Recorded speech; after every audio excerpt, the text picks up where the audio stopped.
I'm Lauren Layfield, and you're listening to Your Next Podcast. This is the podcast that brings you a different series every single week, helping you to find your new favourite show.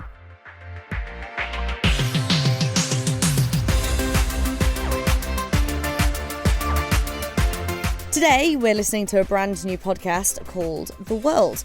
It's from Sky News and NBC and hosted by two of their best international reporters, Yalda Hakim and Richard Engel. Every week, the two will be talking about the biggest stories in world news. Now, Richard tends to actually find himself wherever the action is happening, and he reports from the ground, whilst Yalda's contact book means she always knows the right person to speak to about any given issue. So this episode is super fresh, obviously, because it's the news. So I hope you really enjoy it. This is The World with Richard Engel and Yalda Hakim. Hello, and welcome to the first ever podcast of The World with me, Richard Engel, NBC News' chief foreign correspondent. And me, Yalda Hakim, Sky News' lead world news presenter.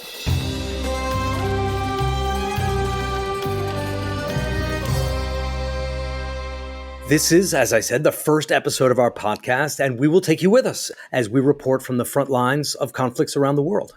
And Richard, we do get to the front lines of the world, and we know how important it is to cover these stories because what happens somewhere else impacts people everywhere.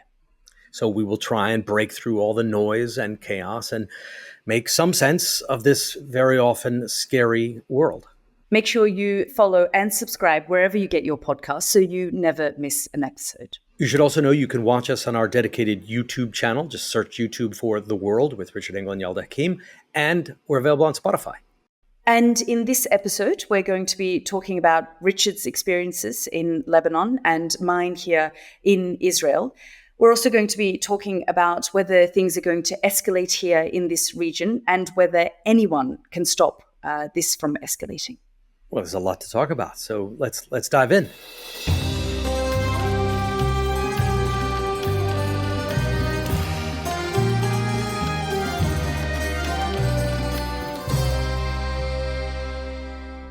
Richard, tell me where you are right now. So I am in Beirut, Lebanon, and I was just in southern Lebanon in the city of Tyre, which is Tyre itself hasn't been evacuated by the Israelis, but almost everything around it has. And I was down there for a week, and I just pulled into Beirut a few moments ago. And obviously we're all here in the region because it was a year ago, almost exactly, that the October 7th attack happened when Hamas militants broke out of Gaza, went on a killing and kidnapping spree, and it changed the dynamics of the Middle East. Netanyahu's government went on the warpath, and it is only escalating now. I'm currently in Jerusalem, Richard, but I was at the site of the Nova Music Festival, which is now being described as the bloodiest music festival in history. That is one of the places that Hamas tore through.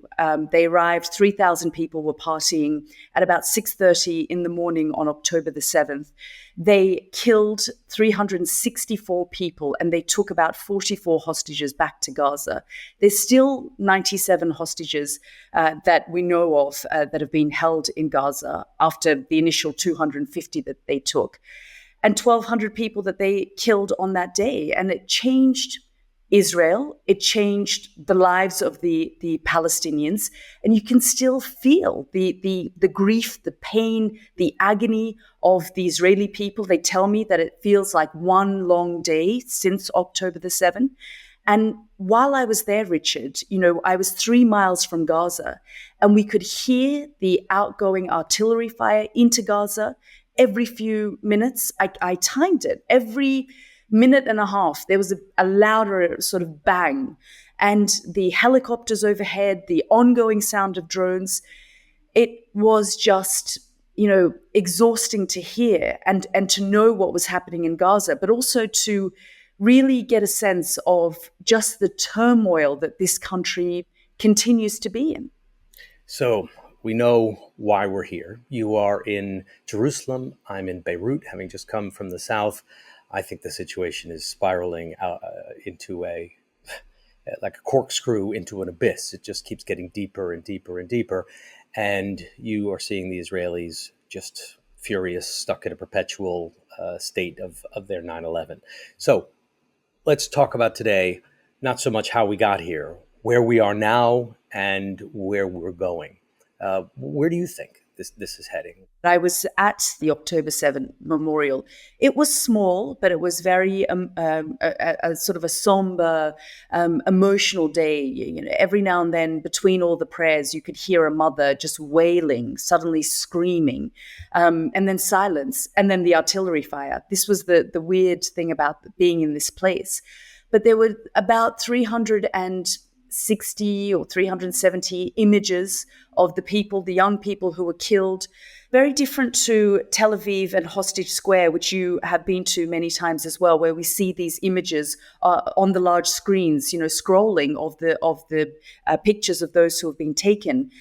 This was just stills, almost like tombstones that were created with flowers and sort of flags, Israeli flags, I think I've seen hanging, these are draping like off posters, them. like giant posters Just on easels. Exactly. And of the people who were killed and the hostages, some who are still alive, some who are dead or missing, or they're not sure whether they are in Gaza or not. So there's still a lot of uncertainty. And a lot of anger and a lot of victimization and justification. And that's one of the biggest things that I've noticed about this conflict. And it's no obvious thing to say that in conflicts people, don't get along, right? That sounds almost comically stupid. Of course people don't get along in conflicts and don't see eye to eye. Otherwise they wouldn't be fighting each other. But in this one, it's different. Here, when you're in Israel or talking to Israelis in this current moment, they feel completely justified in their position. They feel they have no other choice, that this is a war of self-defense. It's a war of survival. It's an existential struggle. And that Jewish people, going back to thousands of years, let alone the modern history of the Holocaust, that they've gone through too much, they've been through too many rough times, and they're not going to take it anymore, and they need to get tough, and these people in the region have poked them, and it's time for Israel to lay down the law. Is that sort of how that was the impression I've consistently got? Absolutely. It was very much enough is enough. We could hear the artillery fire, and they were saying, you don't come here, you don't cause what is the worst day in Israel's history and get away with it. And so this sense on both sides, as you say, this visceral hatred for what the other side has done. When you're here in Lebanon, or many parts of the Arab world, it's the opposite. You don't get the Israeli perspective at all. You don't understand what they're talking about. It seems like they're the bullies and people here are on the receiving end, and that Israel and the United States are just pushing everyone around to redefine the new global order, certainly in the Middle East, and with Netanyahu to save himself. And there is a sense of victimization here that is profound. Richard, I'll give you one story of a father that I met, and he was one of the organizers of the memorial. His son hid in a dumpster, a massive yellow container under rubbish at this music festival for 5 hours, waiting for the military to arrive. Don't forget, this is also one of Israel's biggest security failure as well. They pride themselves on their sophisticated security, surveillance, defense. And yet, for 5 or 6 hours, in some communities, 12 hours, the IDF didn't show up. But this father tells me his son called him from the dumpster. He was there with 16 other people. He said, we're hiding under rubbish. We've sent our location to the IDF.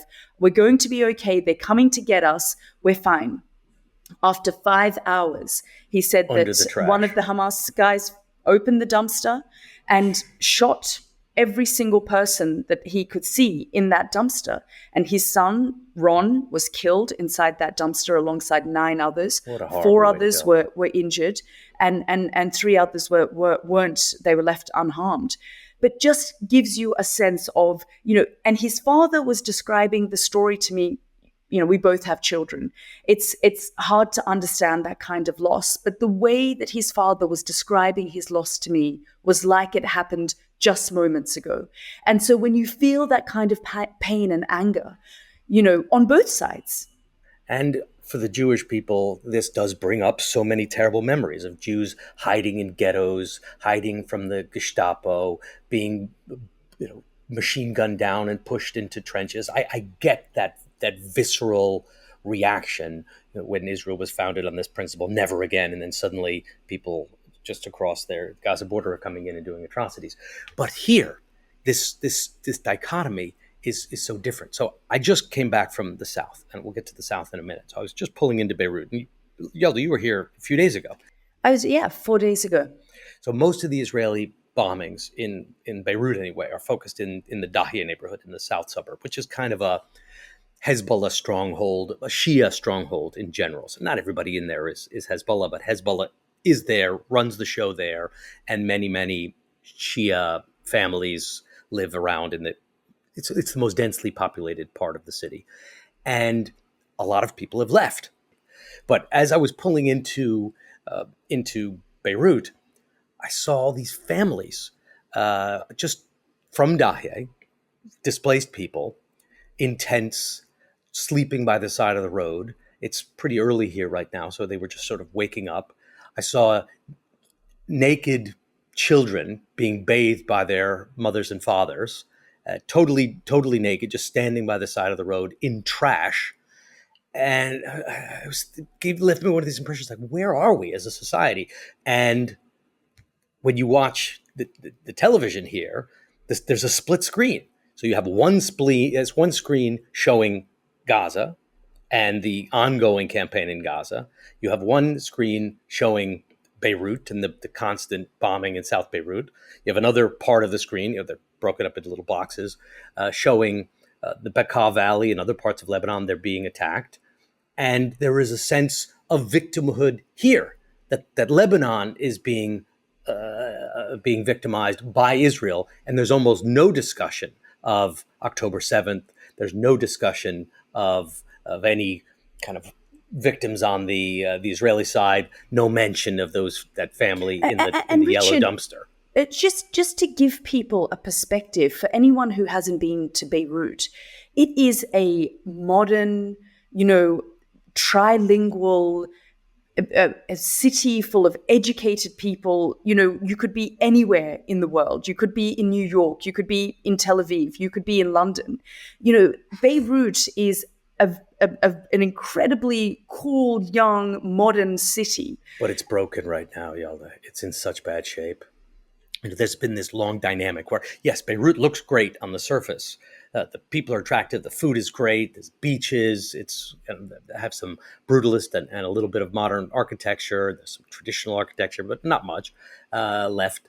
But it's always been a city that is, through the harshest of times, still found a way to smile and keep going. And sort of the joie de vivre here is quite high.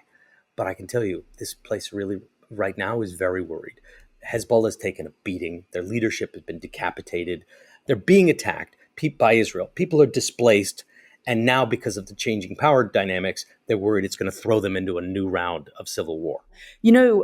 Just to give context, and this, Richard, in those first few days that I was there and Israel launched, its aerial bombardment campaign on Lebanon. In the 2006 war, as you know, 1,000 people died in the space of 30 days. In the space of 4 days, we'd already gotten to 800 people. The authorities there are now saying the death toll is well over 2,000. And a fifth of the population, 1 million people, are on the move. They've been displaced. I mean, you would have seen a lot of them, moving. And the way that you're describing what's happening in Beirut. Oh, you should see the South. So I was in Tyre with my team, and the city is effectively empty. You drive around, there's more and more damage every day. Very few civilians left. Everyone's gone. Everyone is left. And they're worried about Gaza. They're worried that this place is going to be erased from the map and collapse into civil war.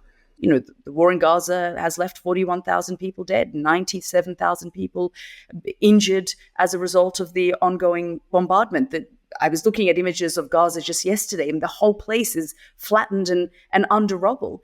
So this region, very much the Arab world, places like Lebanon, groups like Hezbollah, feel tied to what is happening in Gaza.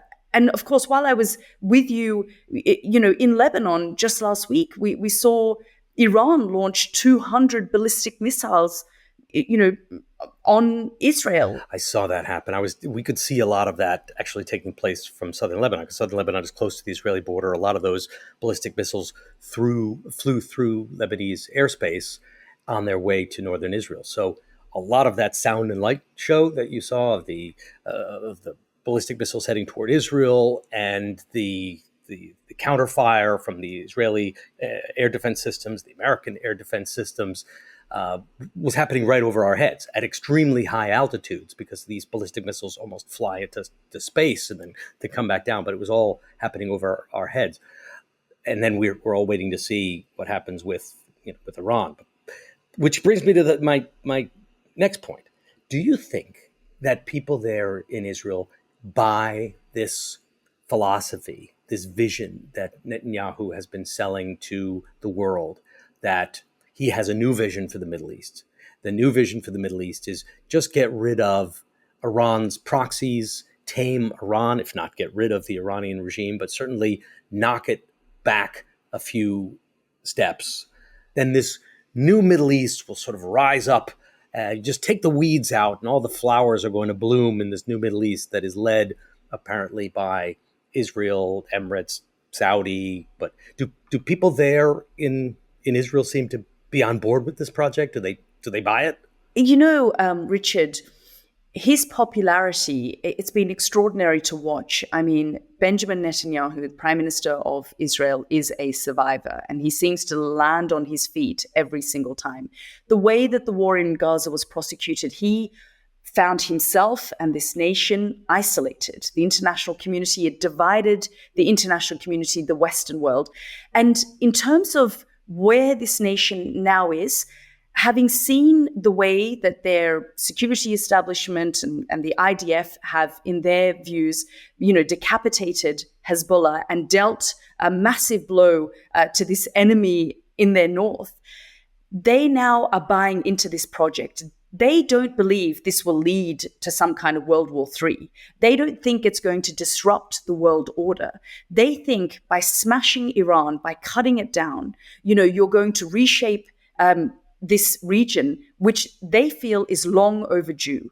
They feel this, as you say, this existential threat that they are surrounded by nations who don't want them there. So ultimately, if you do have friendly Arab nations like the Gulf states, like the Emiratis, for example, they've signed a normalization deals with them under President Trump. They do feel that they can have that kind of relationship with countries in this region. Look, I get the feeling and I get the sentiment, and it's not that a lot of people have been delighted about Hezbollah or Hamas or the Houthis or Iran's other proxies in the Shia militias in Iraq, the Shia militias in Syria. There are a lot of people in the Middle East who will be happy to see the backs of these groups, no doubt. But the problem is the Israeli plan seems really thin on details. It seems emotional. We're going to smash Iran. We're going to smash Hezbollah. We're going to smash Gaza. We're going to hit the Houthis. We're going to hit the militias in Iraq. And then what? Everything is just going to be great. It's all just going to fall into order magically. It doesn't seem like there's a step-by-step plan here as opposed to an ideology. This is their 9/11 moment. They now see a window of opportunity to eliminate all their enemies. But just as we saw after 9/11 and after the invasion of Afghanistan and then Iraq, we saw President Bush stand there and say, mission accomplished, and then find themselves stuck in a 20-year war, unable to get out effectively, replace the Taliban with a 20-year gap in between. And they always maintained, we are not here to nation build. We're not here, to sort of do anything other than fight terrorism. And it feels very much for the Israelis, it's a very similar situation. Well, let's take a little break and we'll be back with you in a moment.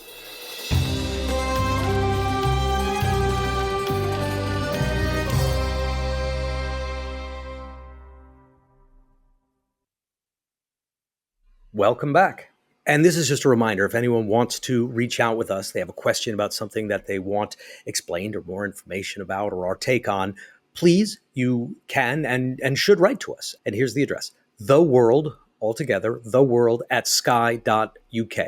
And we will read as many as we can and try and get back to you in the very next show.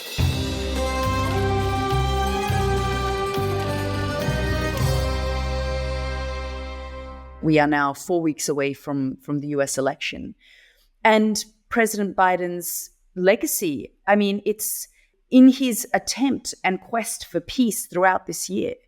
What he has done is, by not being more firm, by not putting the kind of pressure that was expected, the former Israeli Prime Minister Ehud Olmert, he said to me, friends come and give you a bear hug in your time of pain and grief, which Biden did. But they also, talk tough when you need to have that kind of conversation. And he said to me at the time, I wish he would take Benjamin Netanyahu into a room, preferably with a baseball bat, and show him what American power and pressure and influence looks like. Yeah, did you see the article? It was an editorial by, in the New York Times, Nick Kristof, said that Bibi Netanyahu has been running circles around President Biden and the administration from the start. He has essentially humiliated President Biden, his Secretary of State, Antony Blinken, who has made a dozen trips to the region, begging and pleading and asking and trying to put pressure behind closed doors. The Biden administration from the beginning has been trying to push on the door and pull the door at the same time, telling Israel to, slow down, but we're going to send you more weapons, and we need to respect civilian casualties, but Israel has unlimited support. So they're sending these crazy mixed messages. I never thought this diplomacy was going to go anywhere because it didn't make any sense. What is the U.S. position on this? And today we have exactly what the Biden administration and Antony Blinken said they didn't want happening. They didn't want this to escalate and spill over to other parts of the region. Oh, worse than that, they're still pretending there's not a regional war. They keep saying, we don't want this to escalate and become a regional war. I'm like, what are you talking about? It's all, how many more regional do you want it to get? And if the Americans think that they're somehow not going to get dragged into this, if the Iranians start launching through their proxies, through their allies, through this axis of resistance, start launching attacks on American bases, Gulf bases, or, the ones in Iraq and other places, they are going to get dragged into this conflict. If they think that somehow they can just let this bubble along, and somehow it's going to sort itself out, clearly they don't understand the complexities of this region. How do you think this plays out between now and Election Day? And I actually think the real turning point isn't necessarily Election Day; it's inauguration. But how do you see this moving based on the U.S. timeline? I think that if Kamala Harris wins this election, it will be a continuation, as far as Benjamin Netanyahu is concerned, of how he has behaved under the Biden administration. It is not going to change. That piece that you talked about in the New York Times, where he described running rings around President Biden, I think he's going to do that, and perhaps in a greater way under Kamala Harris. We're still unclear of exactly what her policies are, what she stands for. She seems to be very thin on explaining exactly who and what she is and what her administration would look like. The question is, Richard, if a Donald Trump gets reelected and we have a Trump 2.0, what does that look like? Now, some people say the situation could get worse on the ground. I'm not sure, because Donald Trump is so incredibly unpredictable. He left his adversaries and America's allies last time guessing constantly. He is a man who knows how to speak thug. They call it the madman theory of foreign politics. Yeah, he knows how to use power. Nixon tried it for a little while. It's like, I'm so crazy Don't trust me. Don't put me in a corner because I'm capable of doing anything. And therefore, you better all get in line. It's an approach. It is, and it's his approach. It is unnerving, and it's, and I've had people who say to me, if Donald Trump gets reelected, we're screwed. If Kamala Harris gets reelected, we're screwed. So it will be interesting, I think, to see how Donald Trump plays this out. Will he pick up the phone? Like he said numerous times, the war in the Middle East wouldn't happen if I was in power. The war in Ukraine would end within 24 hours if I was in power. The way that Afghanistan collapsed wouldn't have happened if I was in power. Who knows? I'm just looking structurally. If you look structurally, we've got a power vacuum in the United States, unlike any that I can imagine. Now you have this bitter, very tense electoral race that's going to go right down to the wire, as they all do, but right down to the wire in that first week in November. Then the question is, what happens then? And I think no matter what happens, we're going to have turmoil in the United States between the election and inauguration. If he wins, he'll start governing right away because that's his style. And he's already said he's going to do that. He said he was going to solve the Ukraine crisis probably before he even came into power. So, okay, let's say he wins on November 6th, November 7th is clear. Okay. And then he starts making policy. And he's saying, the Ukrainians don't need any more weapons. They've had enough. They should have a peace deal. Or Gaza, he's signaling how he wants that to end. That's not policy at this stage. So you're going to have the White House at the podium saying, no, we stand firmly with the Ukrainian people, or we don't want this to happen to Gaza, or whatever the contradiction is. So there's going to be chaos until inauguration as Trump is saying what he wants to do, governing from the sidelines. That's if he wins.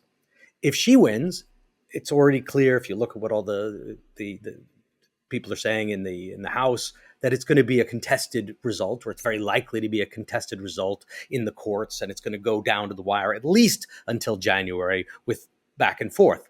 So it means I'm estimating that there's going to be a vacuum of power, some sort of chaos at the very least until inauguration, January 20th, if not beyond. The fact that when America starts to, become inward looking, and it will, especially, as we sort of get to the point of the election and beyond. And if you think, the kind of chaos that you're describing, as you say, it provides a window and a vacuum for these other states to do as they please. We've seen the limitations of American power through the course of this year.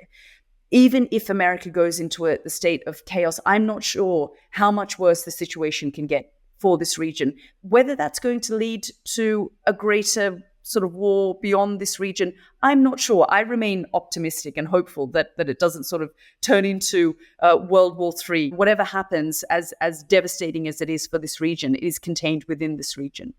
And well, speaking of, do you consider Iran in this region? Yes. I think I do. It's not Sunni, it's not Arab, it's next to Afghanistan. It's just sort of on the edges of the region. And that's a big part of all of this. And I've been trying to spend all week since the Iranian missile strike and that fireworks show over my head in Tyre, I've been trying to think when the Israelis are going to strike back, how they're going to strike back. Are they going to hit the oil industry? Are they going to hit the nuclear facilities? By the way, if they hit the oil industry, it has a huge impact on the U.S. election. They hit the oil industry. Some analysts have said there's an immediate shock of like $20 a barrel. Gas prices go up. A few weeks before the election, suddenly gas prices are up. That's not good for Harris. It helps Trump. He can say, look at the chaos here. I would fix all of this. So there are real consequences of what might happen for an Israeli reprisal. There will be some in the United States who think, go in, smash Iran, cut them down, and reshape this region. But as you say, that feels very much like a very simplistic, naive approach to resolving what feels at this point so deep and unresolvable in this moment. What's happening now, we're not going to know the impact of for years, if not decades to come. If the Israelis do hit a nuclear site, which may or may not do, and there's different speculation about that, that has huge consequences because it either stops the nuclear program or sets it back if it's successful from Israel's point of view, or it's a a strong warning, but just forces Iran to make its program even more hidden, bury it deeper underground, rush out toward a bomb. So there are consequences to that.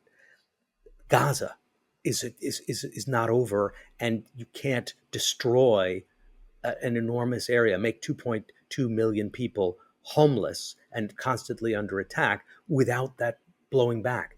So I think what's happening now, if it doesn't lead to World War III, nuclear bombs at Russia and China and everyone getting involved, it's certainly setting up for a protracted, much longer and much more bitter conflict in the region for, I would say, a decade or more. Yeah, absolutely. An incredibly dangerous moment. We said we were going to make them feel better about the world in this podcast. We didn't promise good news. We promised that we would try and pick some subjects apart. So in our first episode, did we succeed? Did we make people feel more comfortable in understanding the world, or does it make it just seem even more horrible than they already thought? We get out, we spend time with people in the field, we talk to officials, we try and hold those people in positions of power accountable. We talk to those who have been affected and impacted by these conflicts and upheaval and turmoil. So I hope people, through our experiences and what we see and hear, will get a better sense of their world. So come on in every Wednesday. Please continue to join us. We will give you a front row seat. I like to consider this job, and I've always said this, Yalda, I've said this to you before, that I think of journalism as having a front row seat on the train of history. So come on, get on the train with us. The window's open and the train is moving. Sometimes the scenery is going to be rough, but we'll help you. We'll help explain it along the way, or as best as we can. And if you'd like to get in touch with Richard and me, reach out to theworld@sky.uk, and we'll try and share your thoughts on the podcast and get back to you. Yeah, let's take questions sometime. That would be fun. Thanks, Richard. Really good to see you, and good to see you're safe. Thank you. Good to see you're safe, and I suspect we'll be together before long. And until next time. Absolutely.